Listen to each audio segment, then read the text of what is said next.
Welcome back to React Foundations. My name is Russell, and this is chapter 2. And let's get right into it. So in this chapter, we're going to be learning about rendering user interfaces, also known as UI. And if you have not, you can follow along with this right at nextjs.org/learn/react-foundations. And again, this is chapter 2. Okay, so to understand how React works, we first need a basic understanding of how browsers interpret your code to create or render user interfaces.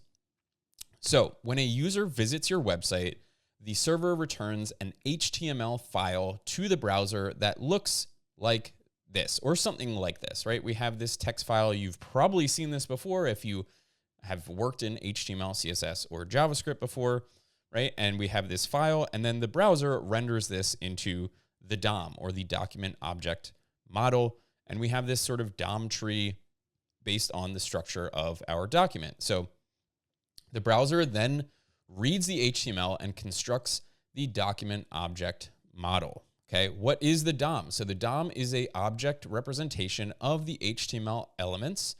It acts as a bridge between your code and the user interface and has a tree-like structure with parent and child relationships. So we see that a little bit in these documents with the nesting, right? We have this HTML, which wraps everything, then a body, and then we have some divs inside, some H1, maybe an unordered list, a button, and you can see how that actually is represented in the tree. So, you know, the HTML wraps everything, then we have a body, then we have a div that wraps everything else, and inside that div, we have an H1, an unordered list, and then a button, and inside of that unordered list, we have all of our list items. So you can start to see how this tree structure gets formed, okay?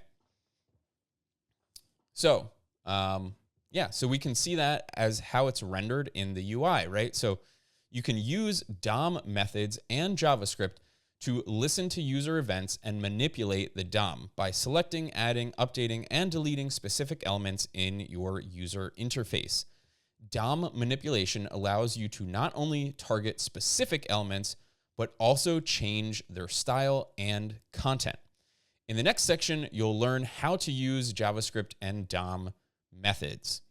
There's some additional resources here, which if you're not familiar with the DOM, I would highly recommend you look into, because the DOM is a very core topic in web development. You should have a very good understanding of what the DOM is. So feel free to click through those links and read through a little bit more about the DOM. It's time to take a quiz, so test your knowledge and see what you've learned. True or false, you can update the page content by manipulating the DOM. Take a few seconds to think about this. 3, 2, 1. I think the answer is true. Let's check. Absolutely. The DOM is an object representation of HTML elements. It acts as a bridge between your code and the user interface and has a tree-like structure with parent and child relationships. Congratulations, you've completed chapter 2. You should now understand the fundamentals of how UI is rendered on the browser. Up next, we are learning about updating UI with JavaScript. Learn how developers use JavaScript to manipulate the DOM and update the UI. So I will see you in the next video for chapter 3.